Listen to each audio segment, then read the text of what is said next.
Again, I'm going to be the small little guy up in the corner of the video as I talk you through the exam. The exam will be very similar to the first exam.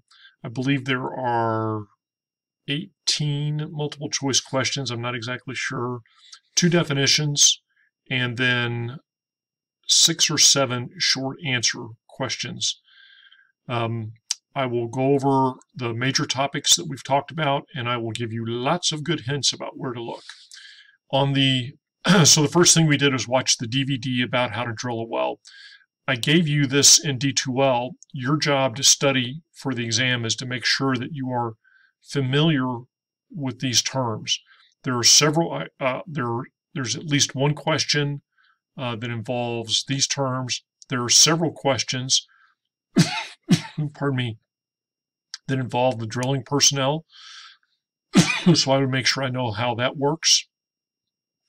One important word that I didn't put on this, but they showed a nice segment on in the DVD, is called fishing. And remember, fishing is where you've had a tool, a bit, a section of pipe break off in the well, and they're going in, they're trying to fish to grab that piece and be able to extract it from the well. It's a really bad deal when it happens, obviously, because it can cost a whole lot of money. Major functions of the drill, or of the drilling rig, I should say.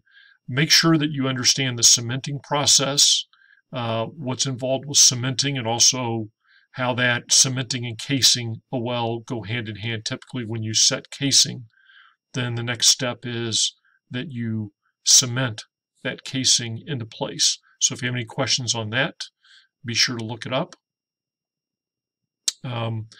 I would definitely be familiar with what mud does. And also remember that lost circulation is when mud is flowing into the well bore, typically because the formation isn't solid enough on a particular side. And this idea of lost circulation material is when they put things into the well bore trying to basically plug that leak of the side. A lot of questions on directional drilling. And remember that another term for directional drilling is sliding. So make sure that you are all over this concept of directional drilling. If you don't feel like you understand it, I'll tell you what you can do. And also, when you get into completing the well, make sure that you are all over the concept of fracking, and I'll tell you a little bit more about that in just a minute. If you feel like you don't remember one of these topics from the drilling DVD, then I recommend you look up the subject in your Fundamentals of Petroleum handbook, because it talks about all these things in really good detail.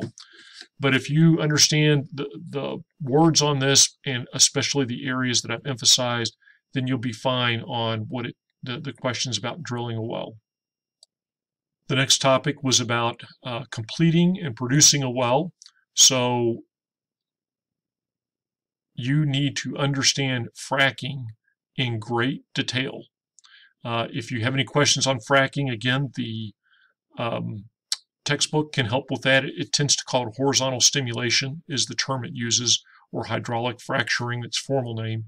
Also, if you go back and watch this YouTube video, that should explain the concept very, very well. Being familiar with these will probably help you pick out some wrong answers, but there's no direct question on any of these topics. There is a discussion of water flooding, and so you might want to rewatch this video so that you understand the concept of water flooding. Also, we talked about this when we went out to visit the oil lease, and hopefully no one would miss anything on that. As far as coming up to the surface, make sure that you are familiar with how separators work. And there's a YouTube video that talks about that. And then make sure that you understand about tank batteries and transferring the product to market. Nothing on the gas. And then be aware of what goes wrong over time. And then also be very up on lease operating expenses and why these can vary so much from lease to lease. Not only did we talk about lease operating expenses and why they vary, we also looked at the economics of drilling the various wells and AFEs, and we looked at several AFEs in class. We did some discussions on why are horizontal wells more expensive than vertical wells, and what are the major cost components in drilling and completing a well, regardless of whether it's vertical or horizontal. I would be very up on those concepts that I just described. Why are horizontal wells more expensive typically than vertical wells? And what are the major expense categories, the things that really tend to drive the total overall cost of a well? We also looked at this really great program in Excel, and then we had Mr. Carter spend an evening where he showed you how it's even better when you can get real decline curves out of drilling info, and it can come up with even different and more precise set of calculations. But remember, we talked about these are the things that typically vary in a well in terms of figuring out whether it's going to be economic or not. In other words, how much oil is it going to make? What's the price? What are your expenses? And then, very importantly, we looked at this box on the chart and we interpreted whether or not we were going to drill a well based on what we read in this chart and how the present value turned out.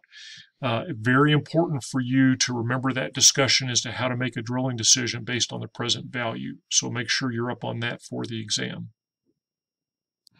Our final major topic in this section is financing. Make sure that you understand the difference between debt and equity and how they differ, and why a firm might prefer one versus the other, or that's another way to saying what are their pros and what are their cons. We also talked about the private equity market and talked about reserve-based lending. There's definitely one question about reserve-based lending, and there's also a discussion of private equity that you're going to want to be able to talk about. And then there are several questions that get around this idea that we'll be discussing in class Wednesday night about how the world is today and what does it take to get financing today. So you're going to want to make sure that you pay careful attention to our discussion in class, because it is going to talk about these issues, and you're going to want to develop them. So again, just to recap, we've done a couple of major things in the course. The first is we looked at what it takes to drill a well, and we looked at a drilling rig and kind of the major components of the drilling rig and the people who operate the drilling rig. That's important. Another very important thing is this idea of horizontal drilling. And so you're going to want to be up on the procedures to do horizontal drilling or directional drilling or sliding, and you're going to want to understand that very well. Then we looked at completing a well and producing the well. You're going to want to be all over the concept of what's involved with fracking and why it's expensive and how they do it. What are the pros and cons, if you will, to fracking. Then we started to look at expenses, lease operating expenses. Why can they vary so much? Then we started looking at the basics of cost of drilling a well. What drives the cost of drilling a well? How does it vary? How do horizontal and vertical wells differ? And then we got into financial analysis, and we used that Excel spreadsheet that helped us understand how to make a decision on a drill or no drill. And again, the Excel spreadsheet gives you the same basic output as the drilling info. It's just drilling info will much more precisely model the actual decline curves, will be more accurate in how it estimates the price, just because it'll have a better or more accurate estimate of how much oil the well is likely to make, or gas for that matter. It works with gas wells too. I just didn't make it complex by showing you the gas calculations. And then we got into the financing issue, and I want you to understand the basics of debt and equity, and then I also want you to understand how the world has changed and the challenges companies are facing in that environment. So if you've got those big chunks, you're going to be in great shape for the exam. Look forward to seeing you in class next time.